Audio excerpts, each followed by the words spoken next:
Seorang pria bernama Allison yang terombang-ambing di lautan Pasifik Selatan. Ia pun terbawa arus sampai akhirnya ia harus mendarat di sebuah pulau terpencil. Saat menyusuri pulau dan melepas dahaga, ia pun melihat sebuah pondok kecil dan menuju ke sana. Tampaknya di sekitar sini ada sedikit tanda-tanda kehidupan. Setibanya di pondok kecil, tidak ada seorang pun yang ia temukan selain sebuah gereja kecil. Hingga sampailah Allison di sana dan akhirnya ia bertemu dengan seorang suster bernama Angela. Suster pun begitu terkejut melihat orang Amerika. Namun kedatangan Allison bukan dengan maksud jahat. Suster pun menjelaskan bahwa di pulau ini dia hanya tinggal seorang diri. Akhirnya Allison pun meminta izin untuk istirahat sejenak setelah terombang-ambing di lautan lepas. Di tengah suster berdoa, Allison pun terbangun dan segera memadamkan lilin itu. Allison khawatir karena para orang Jepang masih berkeliaran di lautan. Tentu setitik cahaya saja di malam hari akan kelihatan di sini. Allison pun memperkenalkan diri sebagai Angkatan Laut Amerika. Selesai makan, Allison malah meminta rokok kepada suster. Jelas sesuatu yang tidak mungkin dimiliki oleh suster Angela. Namun ia pun kembali dengan pipa milik Father Phillips yang telah dikuburkan di tempat tadi. Ia meninggal karena usia tua. Suster Angela sendiri baru saja mendarat di sini 4 hari yang lalu dan sedang mencari Father Ryan yang tengah menghilang. Keesokan harinya, Allison pun membantu suster untuk memetik beberapa buah. Melihat bambu, Allison pun berniat menggunakannya untuk menangkap ikan. Namun karena mendengar suara babi, Allison pun mencoba mengikuti arah suara itu dan mengejarnya. Allison pun kembali menemui suster dan melihat seekor penyu. Langsung saja mereka bergegas mempersiapkan peralatan untuk menangkap penyu itu. Berbekal skoci, mereka berdua pun mendayung bersama, menuju ke arah penyu dan berhasil menangkapnya. Namun, Allison malah ditarik sampai tercebur. Siapa sangka penyu itu punya kekuatan yang kuat. Suster yang kehilangan pun terus mencari sampai akhirnya Allison pun kembali ke dasar laut. Mereka pun berhasil kembali dengan selamat dan menyantap daging penyu tersebut. Allison pun berkata dengan persediaan buah-buahan dan alam yang ada, mungkin saja mereka berdua bisa bertahan untuk setahun. Namun sebenarnya, suster sendiri punya niatan untuk melanjutkan perjalanan ke Fiji. Allison pun berkata bahwa itu adalah ide yang gila. Tapi karena ingin mencobanya, akhirnya mereka membuat rakit bersama-sama, sambil bercakap-cakap tentang kehidupan masing-masing. Di sela itu, Allison pun berkata bahwa dia mengira kalau suster-suster yang ada biasanya tidaklah cantik. Di sini, suster Angela pun berkata bahwa dulunya ada seorang mantan model yang menjadi suster. Ia terlihat sangat cantik.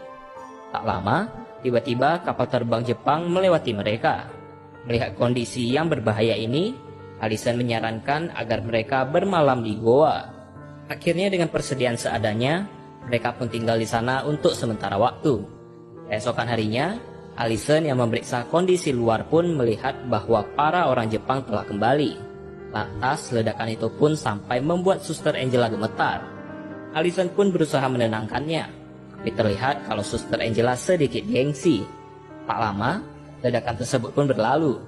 Tapi semuanya telah habis terbakar tanpa ada yang tersisa kecuali ini. Bahkan rakit yang dibuat kemarin pun sudah tiada. Maka perjalanan ke Fiji pun telah berakhir. Masalah lain pun muncul ketika kapal Jepang menuju ke pulau ini. Tidak perlu waktu yang lama bagi mereka untuk menguasai tempat ini. Akhirnya mereka pun tidak punya pilihan lain selain bersembunyi di dalam goa. Dengan sebilah pisau di tangannya, Allison pun bersiap untuk melindungi diri. Namun tak lama keadaan menjadi senyap. Tiba-tiba, suster Angela pun berencana untuk menyamar menjadi orang Jepang. Tapi akhirnya usulan itu pun tidak jadi dilakukan. Kini, Allison pun hanya bisa berjuang untuk hidup melalui ikan di laut. Melihat kapal Jepang yang datang, Allison pun langsung bersembunyi di karang. Sambil sesekali ombak pun datang menerjangnya. Di goa, mereka pun hanya bisa menyantapnya mentah-mentah. Jelas terlihat menggelikan untuk suster, tapi mau tidak mau ia pun terpaksa. Malam harinya, Allison pun mengabu wajahnya dan menyelinap ke pos milik tentara Jepang. Allison pun mengambil kesempatan ketika si engkong Jepang mandi. Sesampainya di dalam, ia pun mengambil beberapa stok makanan dengan hati-hati. Seorang tentara yang datang pun membuatnya harus bersembunyi di atas. sembari melihat mereka dimarahi oleh engkong yang mungkin adalah atasan mereka. Allison pun terjebak di tempat itu. Hal tersebut membuat Suster Angela sedikit khawatir. Setelah beberapa saat bermain, tentara tersebut santai sejenak, dan Allison malah kedatangan tikus yang merayap ke tubuhnya. Akhirnya tentara tersebut pun pergi. Saat akan pergi, Allison pun mengintip ke ruangan di mana tentara Jepang sedang tidur. Karena hampir ketahuan, ia pun masuk dan mengintip lagi. Akhirnya ia kembali terjebak sampai keesokan harinya. Apel pagi para tentara pun berhasil membawa Allison keluar dari sana dan meninggalkan tempat itu. Saat pembubaran barisan, tentara tersebut malah menuju ke tempat Allison bersembunyi. Suster Angela yang mengintip dari kejauhan pun terkejut saat melihat tentara Jepang menembakkan senjata mereka. Ia mengira bahwa Allison telah tewas ditembak. Padahal itu hanya seekor babi yang dilihat Allison kemarin. Melihat itu, Allison pun kabur dan berjumpa kembali dengan Suster Angela. Langsung saja, Suster bernafas lega dan mereka pun kembali ke goa. Di sini, Suster begitu kesal karena ia begitu khawatir tentang Allison. Keesokan harinya, Allison yang terbangun pun menemukan Suster tengah berdoa. Di situ juga, Allison menghadiahkan sebuah sisir yang ia ukir semalam suntuk kepada Suster. Suster pun menyukai hadiah itu, namun tidak bisa ia pakai karena rambut Suster yang sejatinya pendek. Di sini mereka pun bercerita bagaimana jika seorang suster sudah tidak ingin lagi menjadi suster dan semacamnya. Katanya, untuk menjadi suster, mereka pun harus melewati sumpah dulu, dan bulan depan akan menjadi waktu Suster Angela untuk bersumpah. Tiba-tiba suara tembakan pun terdengar, dan pesawat para tentara pun pergi. Malam harinya, terlihat percikan cahaya dari arah kejauhan, sebagai tanda peperangan sedang terjadi. Keesokan harinya, Allison pun menyelinap dan melihat bahwa para tentara Jepang telah pergi meninggalkan pulau. Langsung saja Allison menuju ke rumah persediaan dan menemukan sejumlah makanan bahkan sabun mandi. Mereka pun begitu bahagia dan menikmatinya. Malam hari pun mereka habiskan untuk saling mengobrol. Di sini, Allison pun berkata bahwa setelah pulang nanti, Suster Angela tidak melaksanakan sumpah biarawatinya, karena ternyata Allison telah jatuh cinta kepadanya. Ia pun berniat untuk menikahi Suster Angela nantinya. Namun, Suster pun menolaknya, karena ia telah bertekad untuk menjadi suster seutuhnya. Cincin di tangannya adalah tanda sumpah yang sebelumnya. Setelah Suster melaksanakan sumpah terakhir, ia akan menggunakan cincin emas, yaitu cincin pernikahan. Mendengar itu, Allison pun tampak sedih dan meninggalkannya. Keesokan harinya, Suster pun datang menemuinya.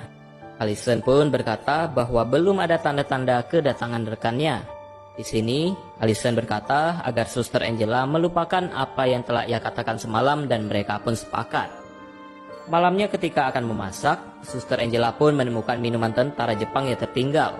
Suster yang tidak mengetahui minuman tersebut pun membawakan sake itu kepada Allison, dan Suster pun mencobanya. Tanpa sadar, Allison pun keterusan minum hingga sedikit mabuk bahkan dalam perut kosong. Malah karena itu, Allison pun mulai ngelantur karena ia masih merasa kalau menjadi seorang suster seharusnya tua dan jelek. Namun, Suster mengalihkan pembicaraan dengan permainan catur Jepang.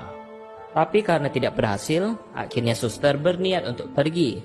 Allison pun melempar pipa pemberian Suster Angela dan mempertanyakan mengapa ia mau menjadi seorang suster. Apa artinya menjadi suster padahal bisa saja kita tinggal bertahun-tahun di sini, dan mereka hanya tinggal berdua seperti Adam dan Hawa. Suster Angela pun sedih dan pergi meninggalkannya. Keesokan harinya, Allison pun menemukan Suster tertidur di tengah hutan. Ketika ia membawa Suster Angela, terlihatlah banyak sekali kapal Jepang di tengah laut. Karena semalaman di luar, Suster Angela pun jatuh sakit, dan tentara Jepang pun akhirnya kembali menguasai pulau. Allison pun menyelimuti Suster yang kedinginan dengan bajunya. Saat menyelinap, tidak sengaja ia pun bertemu dengan tentara Jepang. Tentara itu pun berhasil dilumpuhkan dan dibuang ke tepi pantai. Allison pun berkata kalau Suster harus melepaskan pakaiannya yang basah dengan berbekal selimut yang ada. Keadaan Suster pun tampak membaik dan Allison pun kelelahan. Tak lama, Suster pun tersadar kembali dan Allison pun menjelaskan keadaannya. Melihat bajunya tergantung, Allison pun berkata bahwa ia harus membantu Suster yang tengah sakit. Namun Suster pun paham dan mengucapkan terima kasih. Suster pun menjelaskan bahwa ia lari bukan karena Allison, namun lari dari kenyataan seperti apa kata Allison malam itu. Jadi suster pun berkata, mungkin saja tidak akan ada hari esok, dan mungkin bukan jalannya untuk ia mengucapkan sumpah terakhir tersebut.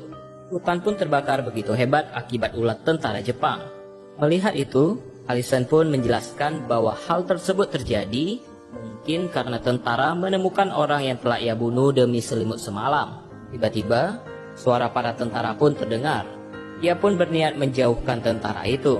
Namun suster memintanya agar mereka bergerak bersama-sama. Sambil berdoa, Allison pun bersiaga dan tiba-tiba sebuah ledakan pun terjadi di luar goa. Ternyata itu adalah serangan dari pesawat milik Angkatan Laut Amerika. Allison pun begitu bahagia.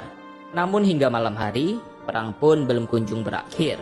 Jadi, untuk sementara waktu, mereka harus tetap berlindung di dalam goa. Allison pun berkata bahwa tidak akan mudah bagi pesawat Amerika untuk mendarat, karena Jepang memiliki 4 buah artileri. Namun tiba-tiba, Allison pun seperti mendengar suara Tuhan untuk melucuti artileri milik tentara Jepang. Nah, langsung saja Allison melucuti senjata artileri tersebut di tengah ledakan yang terus berlangsung.